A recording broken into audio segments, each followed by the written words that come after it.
Right. Okay. Hello, everybody. So this is going to be a slightly different kind of video than I normally put out on my channel. If you're a regular on my channel, then you know we talk about metabolic health, weight loss, and all that kind of stuff.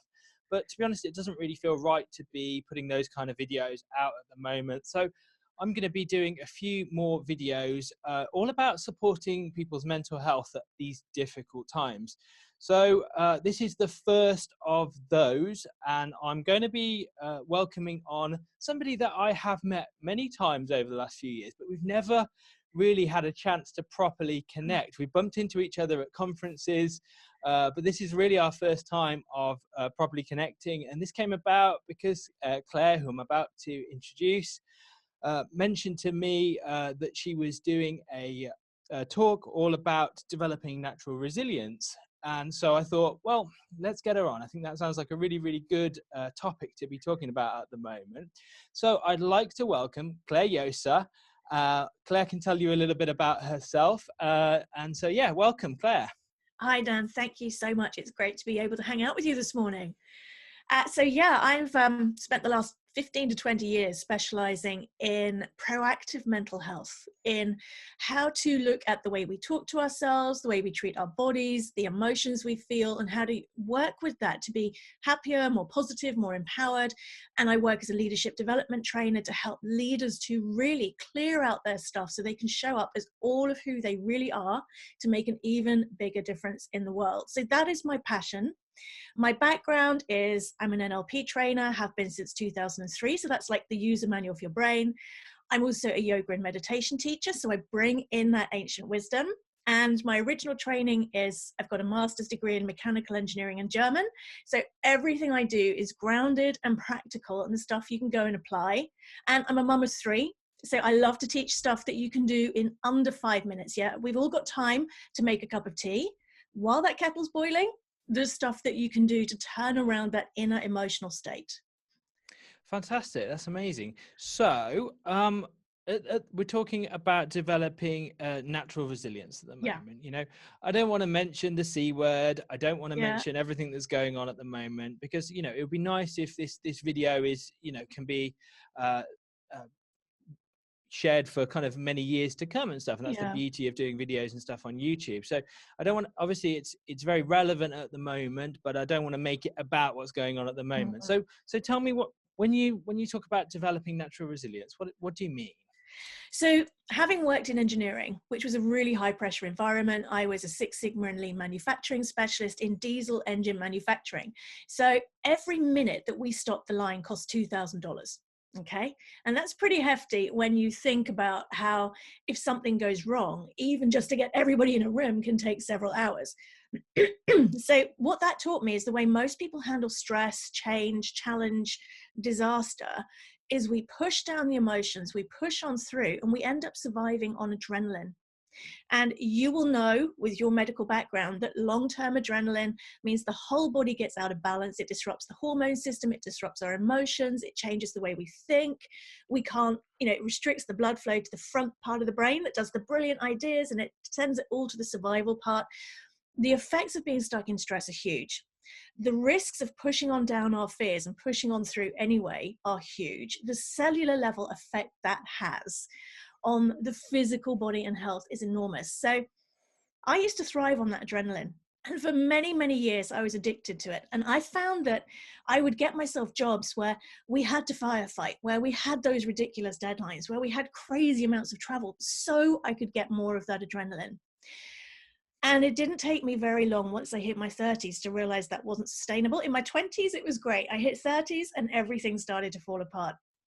That's when I realized I actually had a choice over how I reacted to life. And that was a real shocker because I had to accept that some of what I'd been through, I'd actually co-created, and that maybe I had played a role in the pain that I had experienced. That was not an easy journey.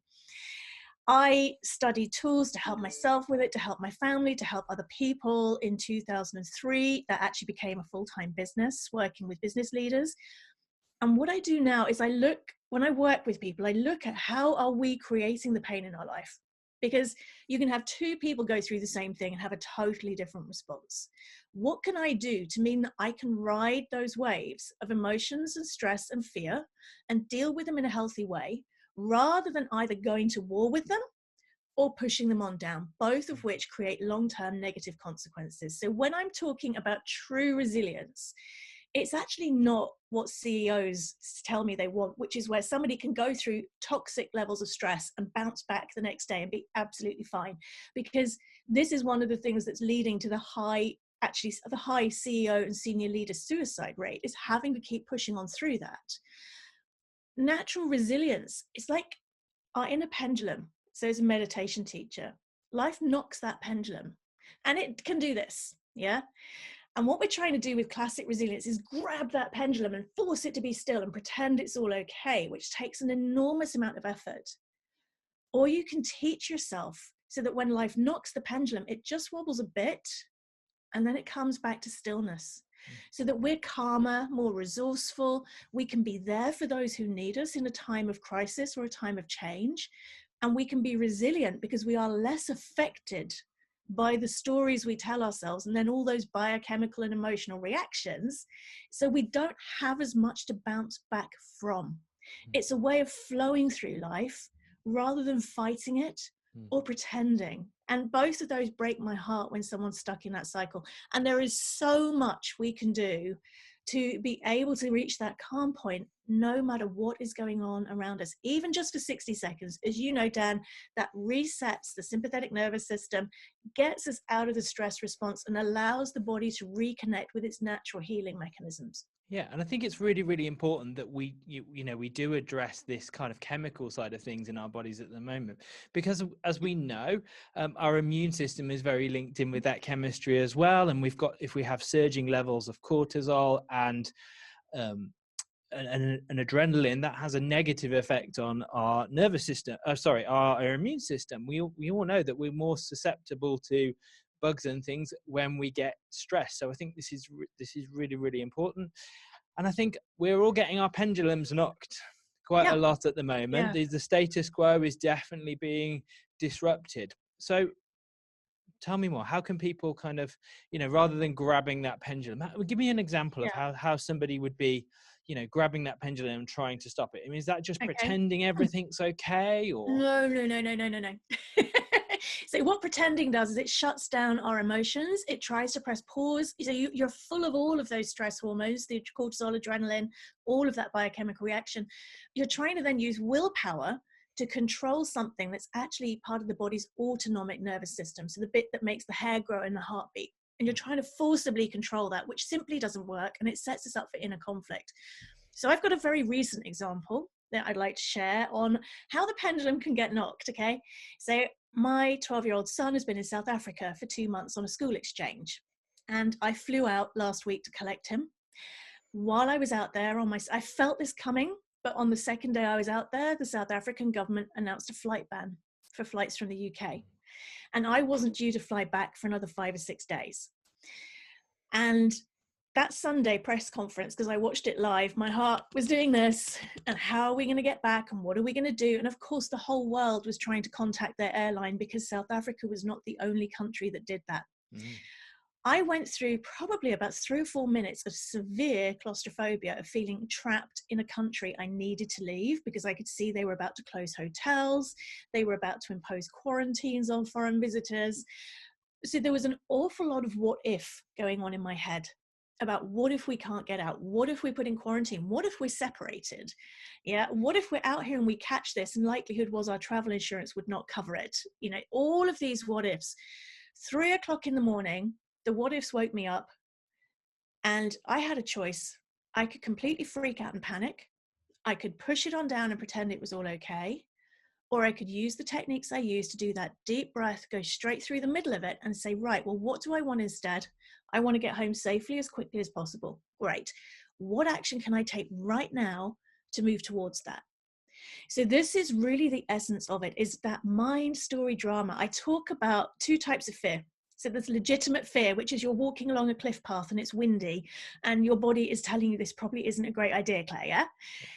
And then there is mind story fear, which are the stories that we tell ourselves about what might go wrong, those worries, those anxieties. And the problem is, because the body feels every thought you think, it can't tell the difference between legitimate fear and mind story fear. It reacts the same way. And that affects the thoughts we think, because the biochemical reactions in the body feed the emotions that feed our thoughts. So if we're stuck in a fear cycle of, well, what if I can't get home? What if my son and I are separated? What if he gets it really badly? And all of this, when you pause those stories and say, what's real here? What's actually present for me right here, right now? Okay, it's 3:30 in the morning. I'm in a hotel room that I've paid for, so I know that I can stay here tonight. I have good internet connection. What can I do via that internet connection to move me forwards towards the what do I want instead? And by pulling out the bits that I can control. So this is my magic mentoring question, okay? If you find yourself stuck in the mind story drama, 3 deep breaths in through the nose. Yeah, do that 3 times. And then focus your attention on your breathing for 60 seconds. It resets the sympathetic nervous system. It gets you back into balance hormonally and biochemically. And then the magic mentoring question, what do I want instead? Make that something within your control. Make it something positively phrased, because the unconscious mind can't process a negative. Yeah, if I say to you right now, Dan, do not imagine a pink donkey playing a saxophone in a blue tree. You're going to tell me what song it was playing, yeah? So if you say to yourself in that, what do I want instead? I don't want to be stressed. The mind first has to imagine stressed, and the don't gets lost, because by then those biochemical hormone reactions and emotions are kicking off. So deep breathing and release the tension. What do I want instead? Something within your control and positively phrased. And then take an action, because one of the biggest triggers for stress in challenging times and times of change is feeling out of control. There is always something within our lives that we can control. Does that make sense, Dan? Yeah, absolutely. So, yeah, really. So a little bit of a reset in terms of the big deep breaths, and it's amazing how effective that can be. Yeah. It sounds like such a small, insignificant thing, but you're right. It is, and I've come across my fair share of stressful situations, and it genuinely does help just to take those few breathers. Just want to take you back one step, okay? Yeah. So your mind's racing. You're in this kind of fear kind of situation. Your cortisol, your adrenaline is all flowing and stuff. How do you coach people to recognize that they're in that situation, so that they can because first you have to have that moment of recognition you're there. So most of us don't notice our stress thoughts. Now, I've got a brain that thinks in words, not pictures. Some people think in pictures, some people think in emotions or physical sensations. So as a meditation teacher since 2008, I've spent a lot of time learning to watch my mind. And that's not normal. Okay. So meditation is actually one of the biggest things I recommend to people right now, is that, and it's something I teach. What I do instead is I tell people to notice their body. Okay, because our thoughts are reflected in our physiology, in our body. So if somebody's thinking a stress thought, you can see it around their eyes, the jaw will tense, the throat will tense, the belly will tense. We wear our shoulders as earrings. Okay, so I would invite people, have a trigger, like every time you put the kettle on, tune in and just go through your body and just say, where's the tension? And how would I rate this tension on a scale of 1 to 10? And if it's anything above a 5, you need to do something. Yeah. So have that check-in point. Just check in with your body, or maybe every time you check your email, before you check your email, how is my body? If that tension is a 5 out of 10 or more, you need to clear it, because there's something else going on. And then just pay attention to which thoughts you're thinking as you focus on that tension, and it will give you an idea for what the topic is that's stressing you. That's awesome. Thank you. So where do you go beyond that? So you've taken yourself into that situation. You're basically empowering yourself, really, aren't you? To say this is a situation I have control over, and then actually taking it forward. And it's about just bringing your biology down a level and then thinking proactively taking that forward. Exactly. That's developing natural resilience in terms of That is the very first step. And one of the other benefits that gives you, because it's reset that sympathetic nervous system, the fight, flight, freeze response, is it rebalances the blood flow in the brain, so you can actually come up with ideas of what you want to do instead. Yeah, absolutely. And I really feel the key for people then is to actually take that action rather than having it on their to-do list. Because one of the things with mind story fears and mind story drama is it's trying to get our attention, saying, you need to do something about this, Claire. Yeah. And if all we do is say, all right, I'll take that action tomorrow, it's going to keep reminding us. So that is the key, is not to be paralyzed by these fears. Now, I teach our whole program on how to build up natural resilience. There are different layers that you can do it to, depending on how important it is to you. One of the things I definitely teach is 10 minutes a day of meditation, because what that does is it's a complete reset for the nervous system. You don't have to make your mind go blank. Very few people can do that. It's something I can do now after 12 years, but it's still very optional for my monkey mind. But just 10 minutes a day of that deep connecting with your still point will build up your resilience naturally. That checking in every single time you switch the kettle on or check your email, whatever it is, something that you do 10 or 15 times a day. What's going on in my body? Okay, releasing. I teach techniques to actually release that physical tension. And I teach techniques as well to help people understand how you can connect with the tension in the body and directly understand what the topic is that's causing the tension. So I actually train people to create that link. The biggest thing we can all do, though, is learning to press pause on the mind story drama.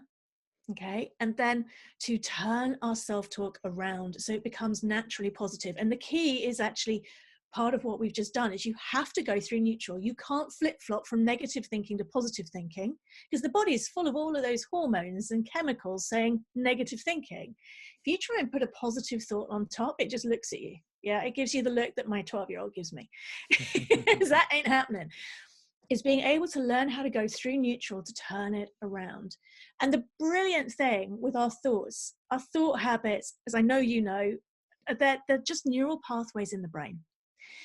And they become autopilot, so that a certain trigger kicks off a whole series of thoughts and mind story dramas and biochemical reactions and emotions, and suddenly there we are down that rabbit hole again. The more often you practice techniques to help you turn a negative thought through neutral into something empowering, the more you're creating new neural pathways and autopilots in the brain, and the more you can become naturally resilient. So if a trigger happens, you're able to do that deep breath reset, use the techniques to turn it into something that's a positive, empowering thought. And it then means that your pendulum becomes more still. Because the other really important thing is these thoughts become very addictive. Our cells get addicted to those hormones, and they will then help us to engineer situations that give us more of the thoughts that create more of the hormone rush. So if you don't do stuff about this is where long-term people end up with serious anxiety. They can end up with mental health issues, physical health issues. And if we look simply at achieving your full potential and creating what you want in life, that becomes absolutely impossible. So this natural resilience, being able to naturally bounce back when things are tough and times are changing, is a vital skill for our mental, emotional, physical health and for our personal performance. And that is more important now than ever, as I'm sure you'll agree, Absolutely. Claire.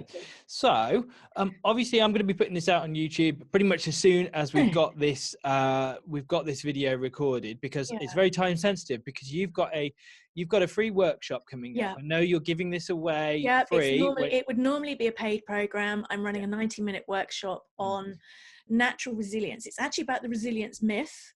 And in the workshop, I'm going to be teaching people really what the resilience myth is, this whole thing about we have to bounce back and push on through and all of that, and why it's damaging to us.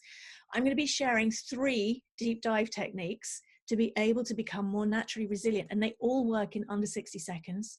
And they're all things you can do even if you're on a call with somebody and you suddenly feel stressed, and people won't notice you're doing them. And teaching people the kinds of processes that you can use to become more naturally resilient, short-term, medium-term, and long-term, no matter what comes our way. Fantastic. Okay, cool.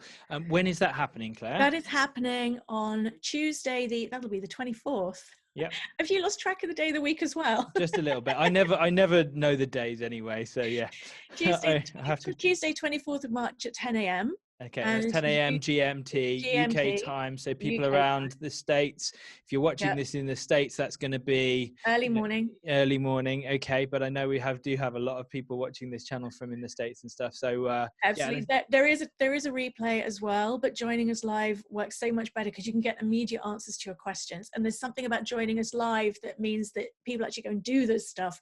We all know that we never watch replays. Yeah. No, it's absolutely no, and you're so right, Claire. You are, and I'm a big believer in the power of live and the interaction that you can get on live channels and stuff like that. If we had more time to be recording this, but we haven't because you've only just managed to get back from South Africa, we'd be doing this as a live video because that would have been a great opportunity. But we aren't. And to sign up, to grab your place, as I say, it's my gift. It's clarejosa.com/resilience myth. And I'll put that link in the description down below. Guys, we're going to wrap this call up there. So just before we go, Claire, can you tell us, obviously for people, this is going to stay on YouTube, and for people who missed that window and have missed that replay, where can they find out about you and more stuff and what you do and how they can kind of see more of you? Okay, so for general stuff, it's clarejosa.com, and my specialism for the last 15 years has actually been imposter syndrome. So if imposter syndrome is something that comes up for you, who am I to do this? What if they find me out? What if they realize I'm not good enough? I've got loads of resources and my latest book on ditchingimpostersyndrome.com. Fantastic. That's amazing.